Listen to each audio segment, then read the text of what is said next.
कैसे हो? I wish कि आप लोग अच्छे होंगे और आप लोगों की पढ़ाई भी अच्छी चल रही होगी। तो कल हम लोगों ने फिजिक्स में क्लास 9th में एक पहला चैप्टर अपना लिया था जो कि गति का था। तो उसमें हम लोगों ने क्या देखा कि कल बेसिकली हम लोगों ने कुछ बेसिक टर्मिनोलॉजी सीखी थी, जिसमें क्या था कि हमने क्वांटिटी के बारे में सीखा कि क्वांटिटी 2 टाइप्स की होती हैं, वेक्टर क्वांटिटी और स्केलर क्वांटिटी। आज मैं उसको रिकैप करा देता हूँ जल्दी जल्दी, 5 मिनट में रिकैप कर लेंगे। वेक्टर क्वांटिटी और स्केलर क्वांटिटी। वेक्टर क्वांटिटी क्या होती है? जिसमें मैग्नीट्यूड और डायरेक्शन दोनों होते हैं।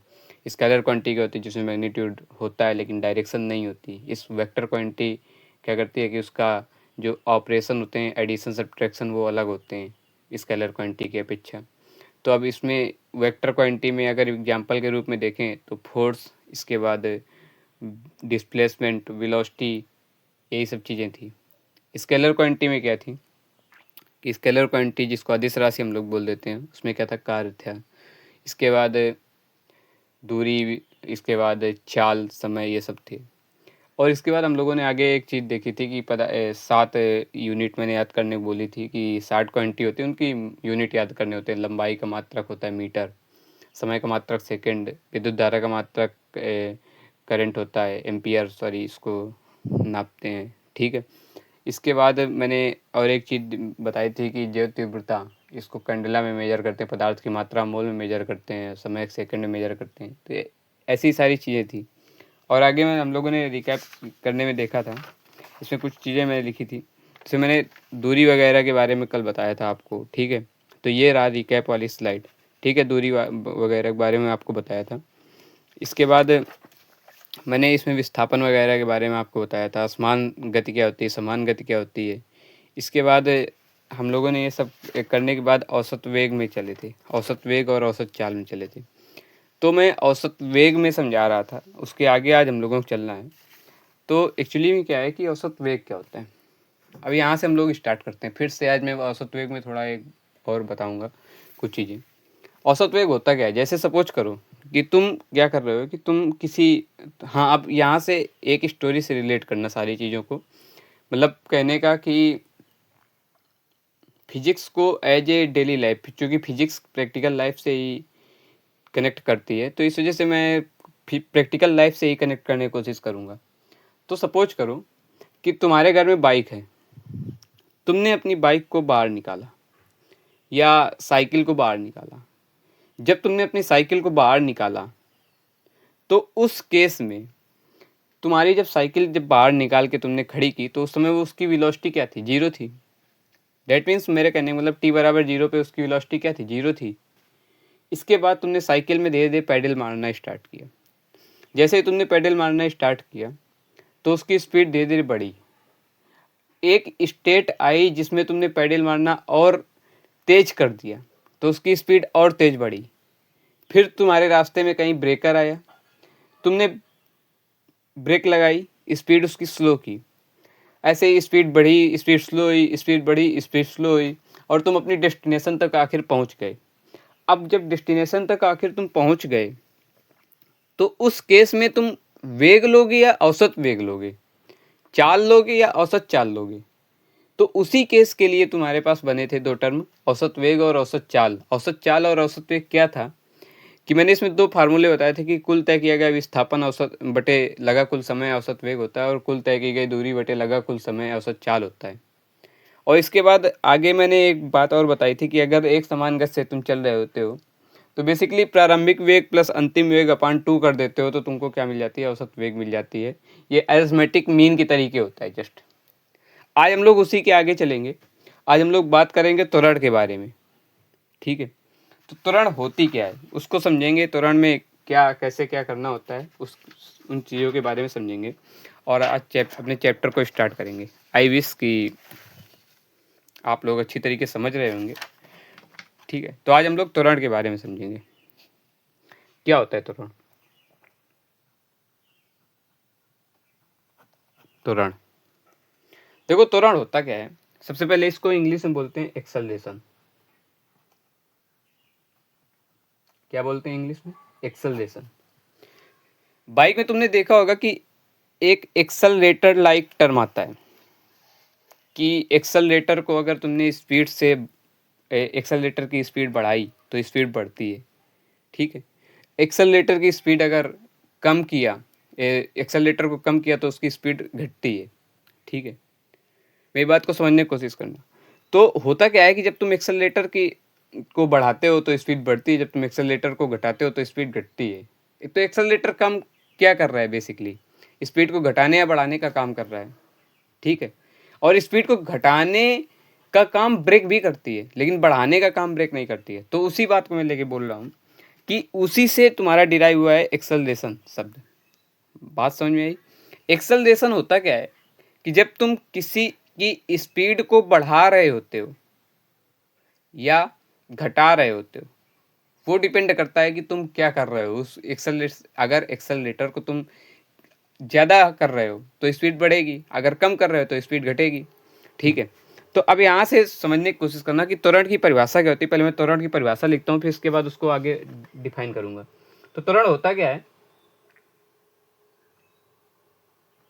वेग परिवर्तन की दर,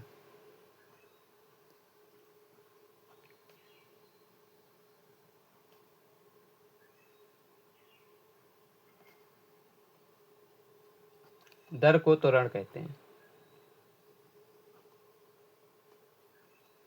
वेग परिवर्तन की दर को त्वरण कहते हैं। अब यहाँ से समझने की कोशिश करना फिर से।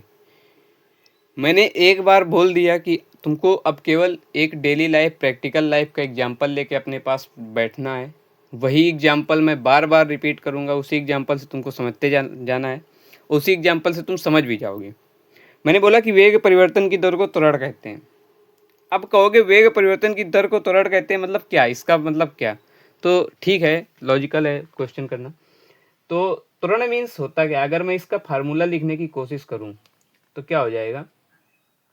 वेग परिवर्तन अपान में समय, या समय अंतराल बोल दो। अभी कुछ डिकोड हुआ होगा, अभी कुछ चीजें समझ में आई होंगी, अभी और समझाऊंगा। इंग्लिश में इसको बोल देते हैं change in velocity upon time difference, ये बोल देते हैं इंग्लिश में इसको। बात समझ में? अब होता क्या है, मैंने त्वरण को बता दिया एक्सेलरेशन बोलते हैं। अब देखना होगा क्या है यहाँ से। मैंने बोला वेग में परिवर्तन अपान समय अंतराल। अब यहाँ से समझने की कोशिश करना। सपोज करो कि तुम्हारे पास ये बाइक है, इसको एग्जाम्पल से समझाता हूँ। अभी सपोज करो ये तुम्हारे पास साइकिल खड़ी है, ठीक है, ये पेन रखा है, ये साइकिल खड़ी है। अभी अगर इसकी पोजीशन देखोगे या इसकी तुम पोजीशन डिफाइन करने की कोशिश करोगे तो तुम यही बोलोगे इसकी वेलोसिटी 0 है, t बराबर 0 पे इसकी वेलोसिटी 0 है, ठीक है। तुमने इसको आगे किया, तुमने t बराबर 3 सेकेंड तक लेके गए, तुमने इसकी वेलोसिटी को क्या कर दिया, तुमने इसकी वेलोसिटी को क्या कर दिया, देखो t बराबर 0 पे इसकी वेलोसिटी क्या थी, 0 मीटर पर सेकेंड थी। ध्यान से सुनने की कोशिश करना मैं क्या बोल रहा हूँ। जैसे t बराबर 0 पे इसकी वेलोसिटी क्या थी, 0 मीटर पर सेकेंड थी, डेट मीन्स ये रेस्ट पे थी। अब t बराबर 3 सेकेंड पे इसकी वेलोसिटी क्या हो जाएगी, मान लो इसकी वेलोसिटी, देखो मैं उसके पहले कुछ चीज़ें डिफाइन कर देता हूँ जिससे तुमको आसानी रहेगी। देखो यहाँ पे कुछ चीज़ें आएंगी, उनको रिप्रेजेंटेशन कैसे करते हैं। जैसे मैंने अगर लिखा दूरी या विस्थापन, मैंने कल बोला था कि दूरी या विस्थापन इस चैप्टर में दोनों को एक ही मान लेते हैं। दूरी या विस्थापन को रिप्रेजेंट करते हैं एस से, ठीक है। त्वरण को रिप्रेजेंट करते हैं ए से। और इसके बाद प्रारंभिक वेग मतलब इनिशियल वेलोसिटी को रिप्रेजेंट करते हैं यू से।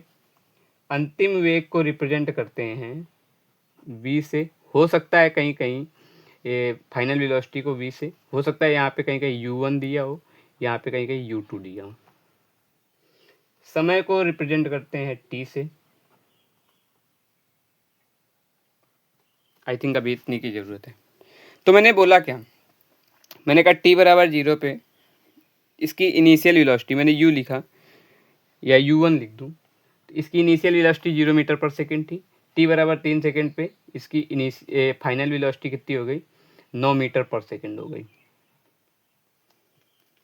अब इसको समझने की कोशिश करना, अगर मैं इस चीज को इस फार्मूले पे रखने जाऊं त्वरण बराबर में, तो मैंने क्या बोला कि change in velocity, change in velocity का मतलब होता है कि अंतिम वेग माइनस प्रारंभिक वेग बटे समय।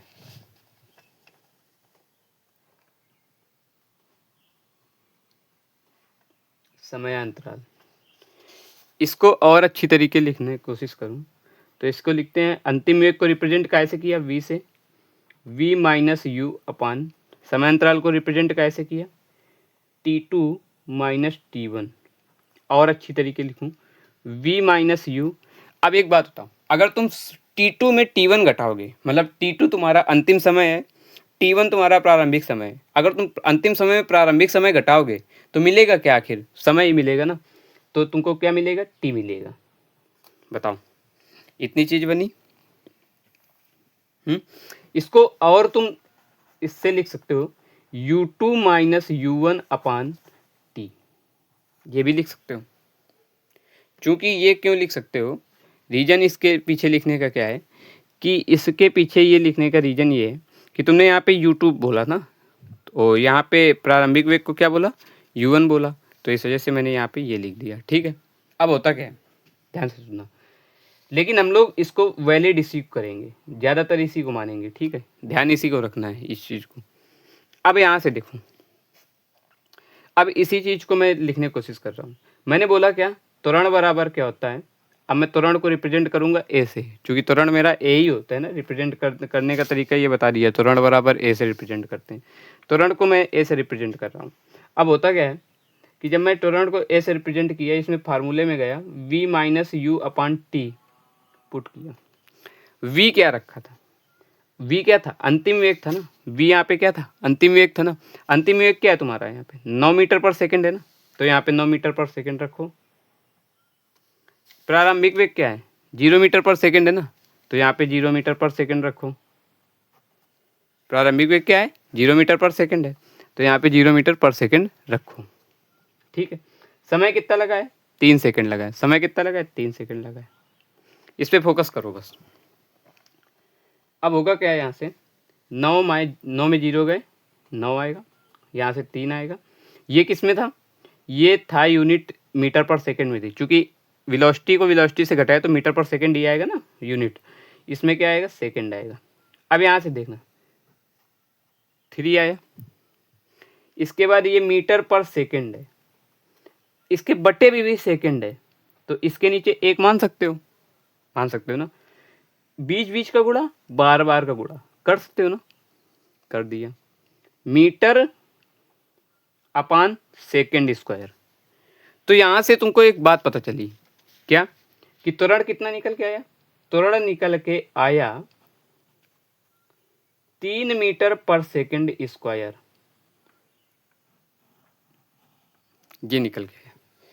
अब इसका मतलब क्या होता है, ध्यान से सुनना, त्वरण 3 मीटर पर सेकेंड निकल के आया, इसका मतलब ये होता है, ऐसे निकालने को तो तुम निकाल लोगे फार्मूले में रख के, लेकिन इसका मतलब क्या होता है, त्वरण का मतलब होता है कि जैसे 3 मीटर पर सेकंड निकल के आया, स्क्वायर निकल के आया है। ठीक है, तो इसका मतलब होता है 1 सेकंड में, 1 सेकंड में, मेरी बात याद रखना ये वाली, 1 सेकंड में वस्तु की स्पीड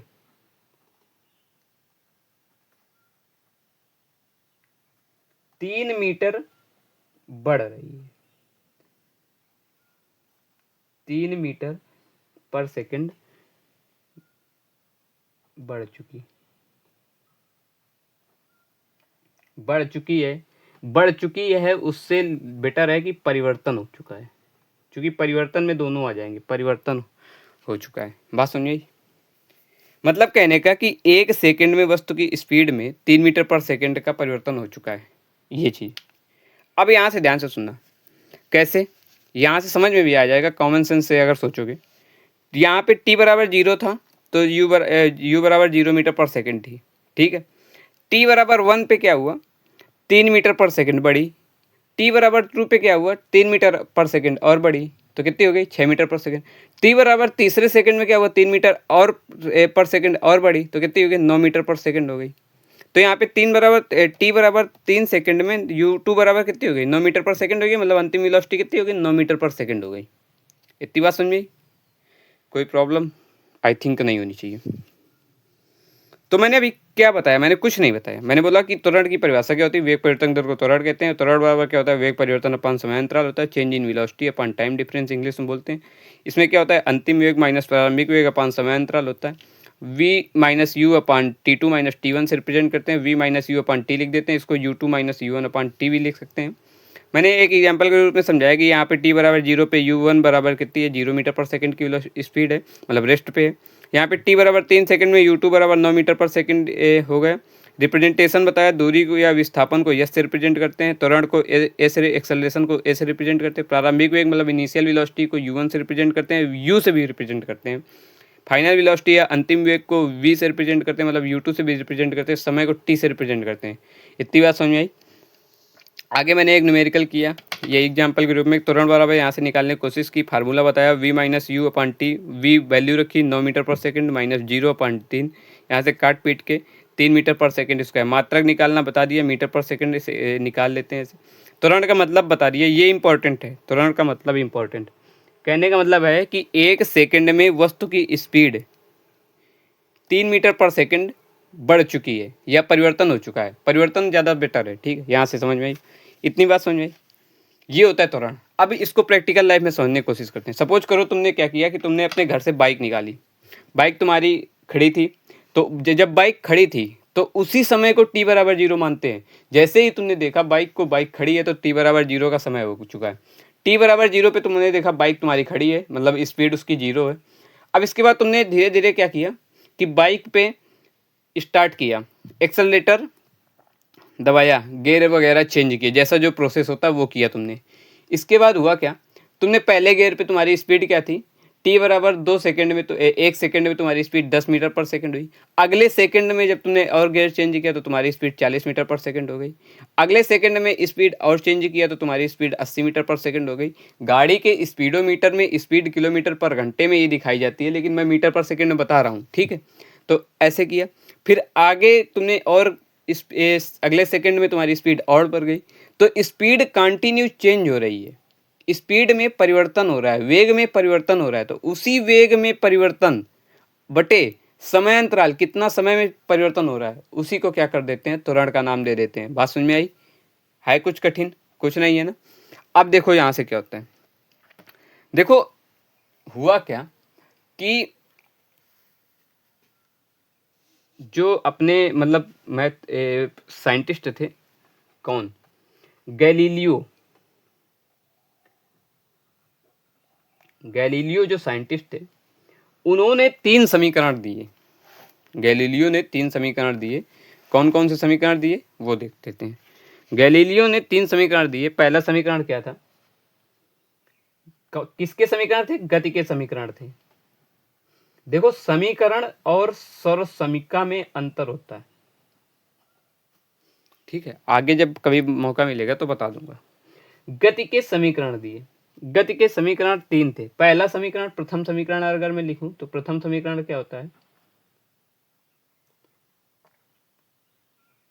प्रथम समीकरण क्या था? v बराबर u प्लस ए टी। अब इन समीकरण का यूज कहाँ करेंगे? अब तुमको लगेगा कि ये इसका पढ़ाने का क्या रीजन है। द्वितीय समीकरण क्या था बता रहा हूँ। द्वितीय समीकरण क्या था? यस बराबर you t plus half a t square. तृतीय समीकरण क्या था? आगे तृतीय समीकरण क्या था? वी स्क्वायर बराबर यू स्क्वायर प्लस 2as। ये 3 समीकरण दिए, किसने दिए? गैलीलियो ने दिए। इनका पढ़ने का मकसद क्या होता है? क्या मतलब होता है कि इनको हम क्या करेंगे पढ़ के? देखो ये कुछ नहीं होते, मैं बताऊं। इनका एक कॉन्सेप्ट होता है, कॉन्सेप्ट से हम लोग डेरिवेशन करते हैं, डिराइव करते हैं फार्मूला, और इन इक्वेशन को डिराइव करके हम एक कंक्लूजन पे जाते हैं, और यही तुम्हारे 3 कंक्लूजन निकल के आए। इन्हीं 3 कंक्लूजन से तुम क्या करते हो कि किसी भी न्यूमेरिकल को सॉल्व करने में मदद मिलती है तुमको। न्यूमेरिकल मतलब क्या होता है कि जो तुम्हारी प्रैक्टिकल लाइफ में चीज़ें हो रही होती हैं उनको न्यूमेरिक वे में सॉल्व करना, उनको उनकी कैलकुलेशन करना, ये होता है न्यूमेरिकल। ठीक है, तो प्रथम समीकरण क्या होता है? v बराबर यू प्लस ए टी। तो अब हमको इन तीनों समीकरण के क्या करने हैं? डेरिवेशन करने हैं। क्या करने हैं? डेरिवेशन करने हैं, जो कि क्लास 9th के लिए इम्पोर्टेंट होते हैं, जिसमें ये वाला डेरिवेशन मोस्ट इम्पोर्टेंट होता है, द्वितीय समीकरण वाला। तो इनको हम डिराइव करेंगे, कैसे निकल के आते हैं ये चीज़ें समझेंगे। इसमें भी मैं समझाने का मतलब क्या है, मेरा ये मतलब नहीं है कि मैं डेरिवेशन तुमको पढ़ा दूंगा, डेरिवेशन पढ़ाने के बाद ख़त्म कर दूंगा, बोल दूंगा कि हाँ ठीक है हो गया, ऐसा कुछ नहीं। डेरिवेशन समझेंगे, डेरिवेशन से कॉन्सेप्ट सीखेंगे। मेरा अल्टीमेट टारगेट फिजिक्स में कॉन्सेप्ट सिखाना ही रहेगा, तुमको प्रैक्टिकल लाइफ में कॉन्सेप्ट दिखें, वो चीज़ें मेरी टारगेट रहेंगी। बाकी तो आगे हम लोग चलते हैं। तो डेरिवेशन में क्या था? पहला समीकरण क्या बोला? v बराबर यू प्लस ए टी। अब तुमको दिमाग लगाना है थोड़ा, यहाँ पे दिमाग लगाओगे सारी चीज़ें कर लोगे। v बराबर यू प्लस ए टी, इसका डेरिवेशन करना है। अब तुम कहोगे इसका डेरिवेशन पहली बार तुम लाइफ में डेरिवेशन पढ़ रहे हो, ठीक है ना? फिजिक्स में पहली बार तुम्हारा यही डेरिवेशन होता है, पहला डेरिवेशन यही होता है। आई थिंक तुम्हें डर लग रहा होगा, लेकिन डरने की कोई ज़रूरत नहीं। अब एक बात बताओ, ये डेरिवेशन क्या बोलता है? मतलब क्या बोलता है भैया? तो ये डेरिवेशन बोलने की क्या कोशिश कर रहा है कि v बराबर यू प्लस ए टी का मतलब क्या होता है? v बराबर यू प्लस ए टी। तो इसमें मतलब डेरिवेशन का मतलब होता है कि ये किस चीज़, किस कॉन्सेप्ट से निकल के आया, उस कॉन्सेप्ट को जानना। तो तुमको एक बात समझ में आ रही होगी, इसमें है क्या क्या? v है, u है, a है, t है। ये और किस चीज़ में था पीछे? इसमें था ना v u t, और ये फार्मूला क्या था? a का ही था ना। तो यहीं से तुम्हारा डेरिवेशन निकल के आता है। मतलब बेसिकली तो इसका डेरिवेशन कैसे होता है हम जानते हैं, लिखेंगे क्या? वी नो डेट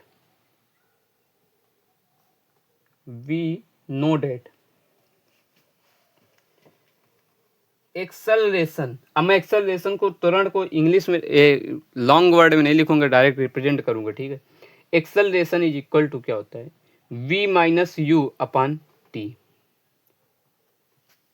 ये तुमने फार्मूला पढ़ा पीछे, जस्ट यही फार्मूला पीछे था, देख लेना जाके वीडियो को पीछे करके। a बराबर v minus you upon T. मैं यहाँ पे एक बार फिर से बता रहा हूँ, v क्या होता है? Final velocity. u क्या होता है? इनिशियल वेलोसिटी, मतलब प्रारंभिक वेग, और फाइनल वेलोसिटी मतलब अंतिम वेग। t क्या होता है? टाइम, ठीक है। a क्या होता है? एक्सेलरेशन होता है। यहाँ पे मैं टाइम डिफरेंस लिख सकता था, लेकिन तुम एक बात बताओ, जब तुम टाइम का डिफरेंस करोगे तो निकल के क्या आएगा? टाइम ही आएगा ना। तो टाइम लिख दिया मैंने, ठीक है, अगेन लिख दिया। अब यहाँ से ध्यान से देखना, इसके नीचे क्या तुम 1 मान सकते हो? बताओ, क्या तुम 1 मान सकते हो? भाई बिल्कुल मान सकते हो। अगर तुम 1 से किसी चीज को डिवाइड करते हो तो उसका क्या मिलता है? आंसर क्या मिलता है? आंसर तो वही मिलता है ना। तो ये मान दिया। अब करना क्या है तुमको? Cross multiply. क्रॉस मल्टीप्लाई जानते हो ना करना, कैंची गुड़ा जिसको बोलते थे। तो होगा क्या, जब मैंने क्रॉस मल्टीप्लाई किया तो यहाँ से निकल के आया 80 अपान, क्रॉस मल्टीप्लाई किया v माइनस यू, ये निकल के आया। हमको निकालना क्या है? हमको निकालना है v बराबर यू प्लस ए टी निकालना है। तुमको दिख रहा है इस फार्मूले में कहीं पे? हम मतलब हमको निकालना क्या है? v बराबर यू प्लस ए टी निकालना है। हमारे पास निकल के क्या आया है? हमारे पास ए टी बराबर v माइनस यू निकल के आया है।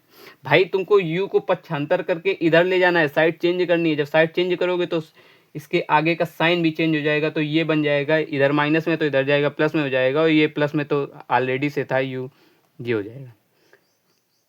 तो मतलब क्या निकल के आया, v बराबर u प्लस ए टी निकल के आया। बताओ, ये डेरिवेशन हो गया। है कठिन डेरिवेशन? कुछ कठिन नहीं है, आई थिंक ये तो पहले तुम पढ़ ही चुके ना, तो कुछ कठिन नहीं है। इम्पॉर्टेंट डेरिवेशन था गति का द्वितीय समीकरण, और वही तुम्हारा थोड़ा हार्ड लगेगा तुमको, अदरवाइज कुछ कठिन कोई डेरिवेशन नहीं होता। देखो अब यहाँ से देखना, अब मैं यहाँ से, ये मेरे पहले समीकरण का डिराइव हो गया, डेरिवेशन हो चुका है, ये डिराइव हो चुका है। दूसरा समीकरण, सेकेंड इक्वेशन ऑफ मोशन, गति का दूसरा समीकरण, सेकेंड इक्वेशन ऑफ मोशन, गति का दूसरा समीकरण, गति का दूसरा समीकरण। ये लो, अब आगे देखो। सबसे पहली बात तुमको एक बात पता होनी चाहिए, गति का जो दूसरा समीकरण है वो है क्या? यस बराबर you t plus half a t square. मैं तुमको सिखा रहा हूं, तुम एक बात बताओ, इसमें इस साइड क्या है? यस है, और ये यस किसको रिप्रेजेंट करता था? विस्थापन या दूरी को। मतलब हमारे पास, हमको एक ऐसा इक्वेशन डिराइव करना है जिसमें हमारे पास यस मतलब विस्थापन का संबंध प्रारंभिक वेग, समय के गुणनफल प्लस ए टी त्वरण और समय के स्क्वायर के गुणनफल के का आधा के इक्वल निकल के आए। मतलब हमको ऐसा रिलेशन निकालना है जो क्या हो कि विस्थापन या डिस्प्लेसमेंट, इनिशियल वेलोसिटी, टाइम और एक्सेलरेशन चारों को रिलेट कर पाए, यही हमको निकालना है। तो यही निकालने के लिए हम लोग करते क्या है, तो सबसे पहली बात तो बेसिक फार्मूला तो जो पता होता है, तो वो सबको पता होता है कि मैंने कल बताया था कि डिस्टेंस, मतलब डिस्टेंस क्या था? दूरी थी ना, डिस्टेंस बराबर दूरी थी, इतनी तो याद ही नहीं चाहिए। डिस्टेंस इज इक्वल टू क्या होता है? स्पीड इनटू टाइम होता है। मतलब ये दूरी बराबर क्या होता है? चाल गुणे समय। और मैंने तुमको बोला था कि 9th में दूरी और विस्थापन दोनों एक ही मान लिए जाते हैं, तो इसमें ज़्यादा परेशान होने की तुमको ज़रूरत है नहीं, ठीक है। अब आगे क्या था कि जब दूरी बराबर चाल गुणे समय होता है, ठीक है, अब दूरी बराबर चाल गुणे समय होता है। एक बात बताओ, जैसे तुमने अपनी गाड़ी को स्टार्ट किया, मैंने तुमसे क्या बोला कि यहाँ पे चाल जो होती है वो एक समान चाल ली जाती है। ऐसा नहीं होता कि जब तुम, जैसे मान लो तुम अपनी पूरी जर्नी में, यहाँ से मान लो तुम चलना स्टार्ट किए, अपने घर से चलना स्टार्ट किए, कहीं तक गए, और तुम पर सेकेंड 3 मीटर पर सेकेंड के स्पीड से चले जा रहे हो, 1 सेकेंड में 3 मीटर पर सेकेंड चलते हो, 1 सेकेंड में 3 मीटर, सॉरी 1 सेकेंड में 3 मीटर चलते हो, 1 सेकेंड में 3 मीटर चलते हो, 1 सेकेंड में 3 मीटर चलते हो, मतलब तुम्हारी स्पीड क्या है? 3 मीटर पर सेकेंड ही है हर सेकेंड में, ठीक है। तो जब इस ऐसा कोई केस आता है, तो उस केस में जब तुम दूरी निकालने जाते हो तो तुम चाल गुणे समय कर देते हो। लेकिन जब तुमने क्या किया, तुमने अपनी बाइक को स्टार्ट किया, तुम्हारी बाइक की पोजीशन t बराबर 0 पे क्या थी? प्रारंभिक जो स्थिति थी वो 0 थी, वो मतलब रेस्ट पे थी, मतलब विरामावस्था में थी, ठीक है। तो जब वो विरामावस्था में थी तो उसकी इनिशियल वेलोसिटी 0 थी, और जब तुमने बाइक को आगे स्टार्ट किया, एक गियर चेंज किया, एक्सेलरेटर बढ़ाया, तो उसकी स्पीड कंटिन्यू चेंज होती चली गई। स्पीड कंटिन्यू क्या होती चली गई? चेंज होती चली गई। जब तुम्हारी स्पीड कंटिन्यू चेंज होती चली जा रही है, तो उस केस में तुम क्या यहाँ पे चाल ले सकते हो? मैंने क्या बोला कि चाल कब ले सकते हो? चाल तभी ले सकते हो जब तुम केवल एक चाल से चली जा रहे हो।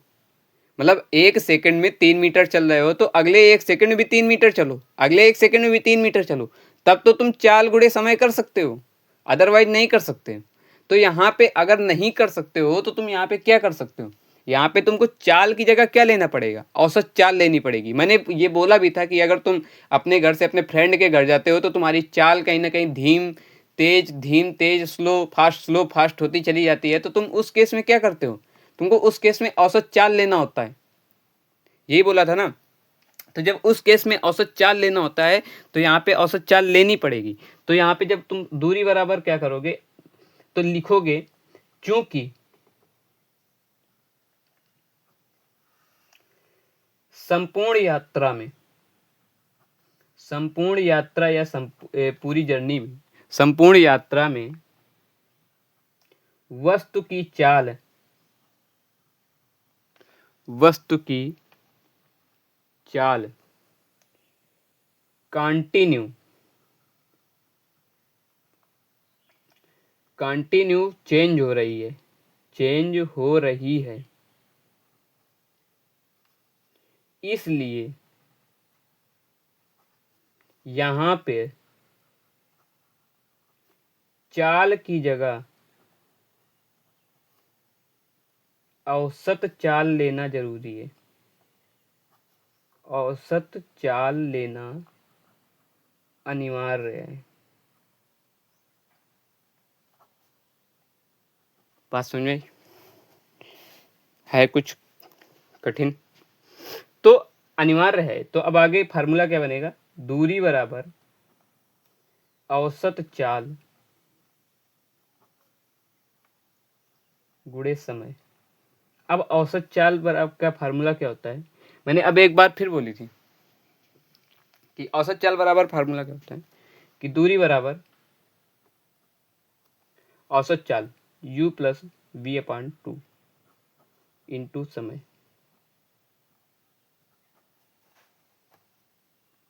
ठीक है, दूरी बराबर ये मैंने बता दिया।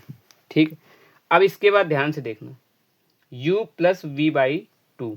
अब मैं इसको सिंबल से रिप्रेजेंट करने की कोशिश करता हूँ। s बराबर u plus v by 2 into t. ठीक है, अब s बराबर u, v की जगह तुम क्या रख सकते हो? अब दिमाग लगाओ। अब इलिमिनेट करने वाली चीज़ें आ गई। जब इलिमिनेट करने वाली चीज़ें आ जाती हैं तो थोड़ा दिमाग लगाना होता है, क्योंकि तुमने देखा है ऊपर कि u बराबर यू वी बराबर यू प्लस 80 होता है। तो क्या तुम v की जगह u प्लस 80 नहीं लिख सकते हो क्या? अपान में 2 कर दो, इंटू में t कर दो। बताओ, कुछ कठिन दिखा यहाँ पे? आगे मैं इस चीज़ को नोट करता हूँ। यहाँ पे मैंने बोला क्या? मैंने यहाँ पे लिखा यस बराबर ब्रैकेट के अंदर you plus 80 upon 2 into T. ये कहाँ से निकल के आया? यस बराबर you plus V upon 2 into T से निकल के आया। मैंने ये क्यों लिखा, ये चीज़ क्यों लिखी? क्योंकि यहाँ पे जो अपनी यात्रा में जो चाल है वो कंटिन्यू चेंज हो रही है, तो उस जगह चाल की जगह औसत चाल लेना जरूरी होता है। औसत चाल का फार्मूला मैंने बता दिया, यू प्लस वी अपान 2। ठीक है, ये बेसिकली अरिथमेटिक मीन की तरीके निकल के आया है फार्मूला। और जब एक समान एक्सेलरेशन से कोई चीज़ चल रही होती तो उसमें ऐसे निकाल देते हैं। ठीक है, तो होता क्या है? यस बराबर यू प्लस यू प्लस 80 अपान 2। ठीक है, तो यहाँ से ये क्या हो जाएगा?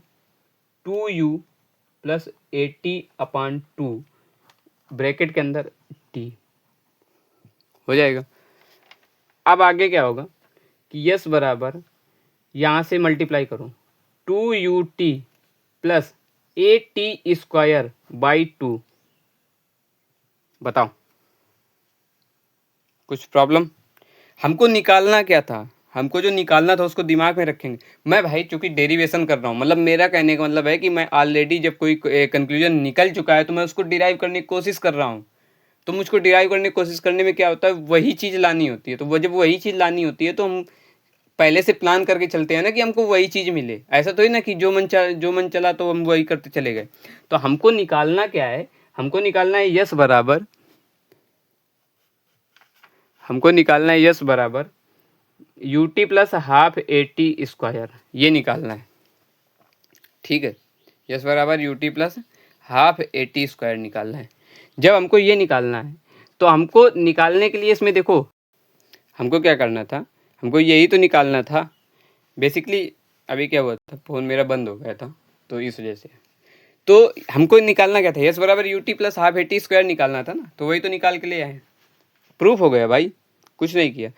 बेसिकली करना क्या होता है, दूरी बराबर चाल गुणे समय होता है, लेकिन चाल हमारी चेंज हो रही है, इस वजह से हम औसत चाल ले लेते हैं। औसत चाल का फार्मूला क्या होता है? यू प्लस वी अपान 2 होता है। वी की वैल्यू रख देते हैं, आगे सॉल्व कर लेते हैं, कॉमन वगैरह निकाल लेते हैं, बस हो जाता है, कुछ नहीं करना होता।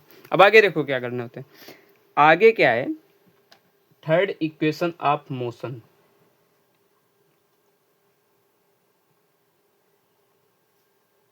इसका डेरिवेशन करना है, थर्ड इक्वेशन ऑफ मोशन का। अब ध्यान से सुनना मेरी बात को, थर्ड इक्वेशन ऑफ मोशन का डेरिवेशन करना है। उसके लिए तुमको एक बात याद रखनी होगी, क्या, कि जब थर्ड इक्वेशन ऑफ मोशन का जब तुम डेरिवेशन करने जाते हो, पहली बात, अब थोड़ा बीच में रिलैक्स लेते हैं 1 मिनट का, ठीक, सेचुरेट हो गए होगे।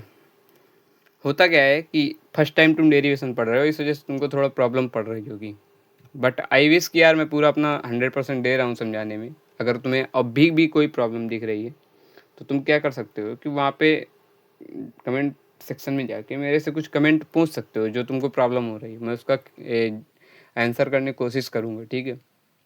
कोशिश नहीं करूँगा, मतलब करूँगा, हर हाल में करूँगा, क्योंकि तुम्हारा डाउट है, तुम्हारे लिए मैं कर रहा हूँ सब सारी चीज़ें, ठीक है। तो अब होता क्या है कि यार थर्ड इक्वेशन ऑफ मोशन, अब इसको भी पढ़ लेते हैं। 3 इक्वेशन तो थी, 2 पढ़ चुके हैं, एक पढ़ना है, डेरिवेशन कर लेते हैं। क्या थी third equation of motion? Again लिखता हूँ मैं इस चीज़ को, वी स्क्वायर बराबर यू स्क्वायर प्लस 2as। अब ये क्या थी, ये वी स्क्वायर बराबर यू स्क्वायर प्लस 2as, इसको अगेन सही से लिखता हूँ, वी स्क्वायर बराबर यू स्क्वायर प्लस 2as। यही डेरिवेशन तो प्रूव करनी है। क्या होता है ये वी स्क्वायर बराबर यू स्क्वायर प्लस 2as, कहाँ से आएगा? एक बात बताओ मुझे, we square you square 2as कुछ लिंक कर पा रहे हो? अच्छा तुम एक बात बताओ, जैसे मैं यहाँ पे लिखूँ क्या, v बराबर यू प्लस ए टी, आप कुछ लिंक कर पा रहे हो? यहाँ पे v है, यहाँ पे v स्क्वायर है, यहाँ पे u है, यहाँ पे u स्क्वायर है, यहाँ पे a है, यहाँ पे भी a है, यहाँ पे लेकिन t है, यहाँ पे 2s है। तो मतलब t को हटा के 2s करना है, बस काम बन जाएगा अपना, और स्क्वायर करना है, यही तो करना है, स्क्वायर ही तो करना है, तो कर देते हैं स्क्वायर। तो स्क्वायरिंग ऑन बोथ साइड कर दो, स्क्वायरिंग ऑन बोथ साइड। अगर तुमको दिख रहा है कि स्क्वायर कर दो आ जाएगा तो कर दो, डरना नहीं है। तो वी स्क्वायर, अब देखो v square is equal to u plus a t का होल स्क्वायर करना है, कर दिया, ठीक है। अब जब स्क्वायर खोलोगे तो क्या बनेगा, वी स्क्वायर, ये ए प्लस बी का होल स्क्वायर बनेगा, तो ए स्क्वायर प्लस बी स्क्वायर मतलब ए टी का होल स्क्वायर प्लस 2u80 यहाँ एक बार ध्यान से देखो, मैंने क्या किया, मैंने स्क्वायरिंग ऑफ बोथ साइड किया, तो v square is equal to u plus a t का होल स्क्वायर बन चुका। V square is equal to क्या होता है, u square plus a t का होल स्क्वायर, मतलब ए प्लस बी का होल स्क्वायर क्या होता है, यहाँ पे कौन सी सॉल्यूशन का लगी है, ए प्लस बी का होल स्क्वायर बराबर a square plus b square plus 2ab होता है। ए की जगह मैंने क्या रिप्लेस कर दिया, v plus a t, sorry u plus a t, तो ए की जगह क्या रख दिया, यू स्क्वायर प्लस बी की जगह क्या रख दिया, ए टी का होल स्क्वायर प्लस 2a रख दिया। देख लो अभी, ठीक है। अब आगे देखो,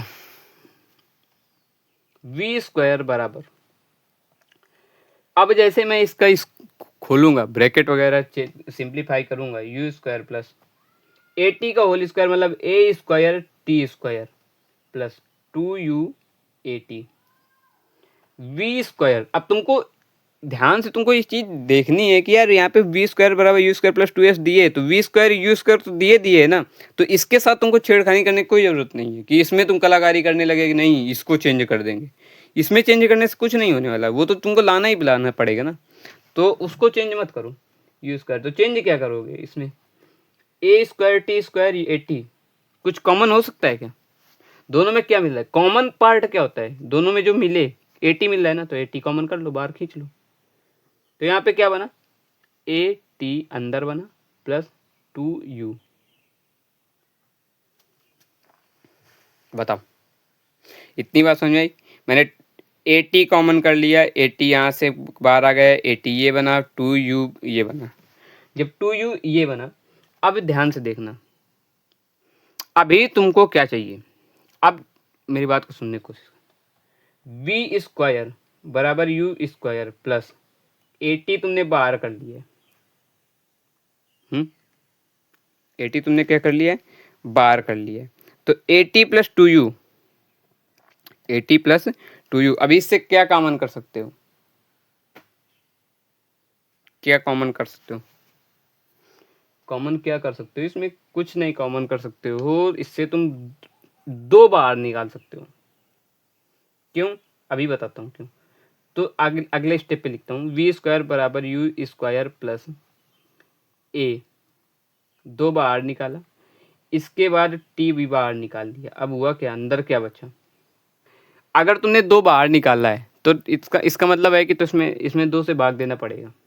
तो 80/2 करो, लेकिन यहाँ से तुमने तो यहाँ से भाई तुमने क्या किया, यहाँ से 80/2 करोगे प्लस u, और यहाँ से 2 से 2 मर जाएगा ना भाई, 2u/2, 2 से 2 मर जाएगा। अगले स्टेप पे लिख लो, वी स्क्वायर बराबर यू स्क्वायर प्लस 2at, ये क्या होगा 80/2 प्लस u।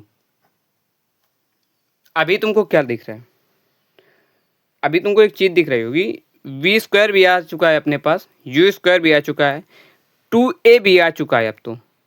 अब हमको निकालना क्या है, s निकालना है। s कैसे निकलता है, याद है ना, s बराबर you t plus half a t square करके एक इक्वेशन थी। तो you t plus half a t square की जगह क्या तुम s रख सकते हो, लेकिन हमको यू टी बनाना भी तो पड़ेगा। तो जब यू टी बनाना पड़ेगा तो मैं इसी वजह से बोल रहा था, इसी वजह से मेरा पर्पज ये था कि यहाँ पे कॉमन निकालने में लड़के गलती करते हैं, तो इस वजह से हाँ सिली मिस्टेक हुई है। तो सिली मिस्टेक हुई है तो इस कुछ सोच के सिली मिस्टेक हुई है। तो वी स्क्वायर बराबर क्या हुआ, यू स्क्वायर प्लस, यहाँ पे जो टी तुमने बाहर निकाला है ना, इसको अंदर ले जाओ, इसको अंदर ले जाओ। क्यों, क्योंकि तुमको बनाना क्या है, u t plus half a t square बनाना है। यहाँ पे टी जाएगा तो यहाँ पे मल्टीप्लाई हो जाएगा, यहाँ पे टी स्क्वायर हो जाएगा, इस वजह से बोल रहा हूँ। 2a square by 2 plus u t. अब एक बात बताओ, ये इसको तुम वी स्क्वायर बराबर यू स्क्वायर प्लस 2a, इसको सही करके लिख लो, u t plus half a t square. इसको वी स्क्वायर बराबर, अगले पेज पे लिख दूँ, यहाँ ऊपर लिख देता हूँ। तो क्या था कि वी स्क्वायर बराबर यू स्क्वायर प्लस 2a, क्या आया अंदर, you t plus half a t square आया। पीछे करके देख लेना थोड़ा प्रॉब्लम पड़े तो वी स्क्वायर बराबर u square plus 2a, you t plus half a t square की जगह क्या लिख सकते हो, एस लिख सकते हो, क्योंकि हमको पता है कि एस बराबर क्या होता है, u t plus half a t square ही तो होता है ना, कर दिया। तो वी स्क्वायर बराबर क्या हुआ, यू स्क्वायर प्लस 2as, हमको यही तो निकालना था, कर लिया, हो गया काम खत्म। ऐसे करनी होती सारी चीज़ें, कुछ बात समझ में। तो मैंने यहाँ पे तुम्हारे पास गति के तीनों समीकरण के निगमन दे दिए हैं, त्वरण भी समझा दिया है, देख लो एक बार त्वरण क्या होता है, एक बार रिकैप कर लेते हैं जल्दी। तो त्वरण होता क्या है, वेग परिवर्तन दर को त्वरण कहते हैं, त्वरण बराबर वेग परिवर्तन पर समय अंतराल, चेंज इन वेलोसिटी, बेसिकली ये पढ़ाया। इसके बाद ये सब किया, इसके बाद गति के तीनों समीकरण में हम लोग गए, देखा कि यह प्रथम समीकरण v बराबर यू प्लस ए टी होता है, द्वितीय समीकरण यस बराबर you t plus half a t square, तृतीय समीकरण वी स्क्वायर बराबर यू स्क्वायर प्लस 2s होता है। डेरिवेशन किया, इसके बाद ये यहाँ पे त्वरण, ये मतलब याद रखना है, 1 सेकंड में वस्तु की स्पीड 3 मीटर पर सेकंड बढ़ चुकी है, मतलब परिवर्तन हो चुका है, ये वाली टर्मिनोलॉजी याद रखना। और एक चीज़ बता दूं कि अगर क्वेश्चन में बोल रहा है कि कोई एक वस्तु है जो विरामावस्था से चलना स्टार्ट करती है, विरामावस्था से स्टार्ट करती है, दैट मीन्स उसका u बराबर प्रारंभिक वेग क्या होगा, 0 होगा, क्योंकि विरामावस्था में ना, विराम मतलब क्या होता है, विराम रुकी हुई अवस्था में ना, तो u बराबर 0 होगा ना प्रारंभिक वेग, ये चीज़ याद रखना। अगला देखो, यहाँ पे देखो मैंने बता दिया तुमको, गति का पहला समीकरण का निगमन किया, v बराबर यू प्लस ए टी यहाँ से निकाल दिया, डिराइव कर दिया। सेकंड समीकरण का इक्वेशन किया, यहाँ पे दूरी बराबर चाल गुणे समय औसत चाल बराबर देख लिया, यहाँ से सारी चीज़ें कर ली, कैलकुलेट कर ली, ठीक है। यहाँ से यस बराबर you t plus half a t square, third equation अब मोशन भी निकाल दिया, वी स्क्वायर बराबर यू स्क्वायर, थोड़ा मतलब दिखने में साफ नहीं दिख रहा होगा, बट कंप्रोमाइज कर लो यार, मैं वही लगभग 7-8 दिन बाद में हो सकता है बोर्ड में पढ़ाने लगूँ, ठीक है, बट कंप्रोमाइज कर लो थोड़ा। थर्ड इक्वेशन ऑफ मोशन में क्या हुआ कि ऐसे हुआ, देख लो। यहाँ से मैंने गलती की, सिली मिस्टेक की थी मैंने भी, और मैंने वो सिली मिस्टेक जानबूझ के की थी कि तुम भी करो, क्योंकि जब मैं 9th में जब मैं था तो मैंने भी ये सिली मिस्टेक की थी, मेरे से भी गलती हुई थी। इस वजह से मैं जानता हूँ कि कहाँ पे प्रॉब्लम हो सकती है। जैसे वहाँ पे कॉमन लेने में प्रॉब्लम हो सकती है, तो यहाँ पे भी कॉमन लेने में प्रॉब्लम हो सकती है। तो इस वजह से मैं सिली मिस्टेक की। तो बट तुम ना करो, अब आगे चल के ध्यान रखना ये चीज़ों को, ठीक है। इसके बाद एक बार देख लेना वीडियो को रोक करके। इसके बाद होगा क्या, यहाँ पे v² + 2as, ठीक है, यहाँ से कॉमन करके डिराइव कर लिया, ठीक। सारी चीज़ें आ चुकी हैं। आई थिंक तुम्हें लेक्चर अच्छा लगा होगा। अब ये सारी चीज़ें मैं पढ़ चुका हूँ, ठीक है। अब कल का क्या टारगेट रहेगा। कल हम लोग कुछ डेरिवेशन तो कर चुके हैं, 3 डेरिवेशन थे, 3 डेरिवेशन कर चुके हैं। अब इसमें कल कुछ न्यूमेरिकल करते हैं, अच्छे खासे न्यूमेरिकल करते हैं, मतलब थोड़ा ठीक ठाक न्यूमेरिकल करते हैं, ठीक है। और ट्राई करता हूँ कि 1-2 जेई के जो इजी पीजी सवाल होते हैं उनको भी लाने की कोशिश करता हूँ। इजी पीजी मतलब जेई में सब सारे सवाल इजी नहीं आते हैं, कि मतलब ऐसा ना दिमाग लगाना कि नहीं जो मैं 2 सवाल तुमको 1-2 सवाल लेके आऊँगा यहाँ पे, वो तुमने कर लिए तो मतलब इसका मतलब ये नहीं कि जेई इजी है, ऐसा नहीं होता है, ठीक है। तो जेई थोड़ा हार्ड है भाई, जेई मतलब कंसिस्टेंसी मांगता है, तो वो चीज़ें अलग हैं। लेकिन मैं तुमको 1-2 सवाल कराऊंगा जिससे तुमको थोड़ा कॉन्फिडेंस बूस्ट हो, ठीक है। ये चीज़ें हो गई। और अगर लेक्चर अच्छा लगा हो तो भाई कमेंट कर देना, लाइक कर देना, इसके बाद शेयर कर देना, क्योंकि स्टार्टिंग ही है मेरी। और कुछ सोच के कुछ किसी पर्पज के साथ अगर इस वर्क में लगा हूँ तो उसको प्लीज़ थोड़ा कंट्रीब्यूट कर लेना, ठीक है। तो मिलते हैं कल, तब तक के लिए बाय बाय, टेक केयर।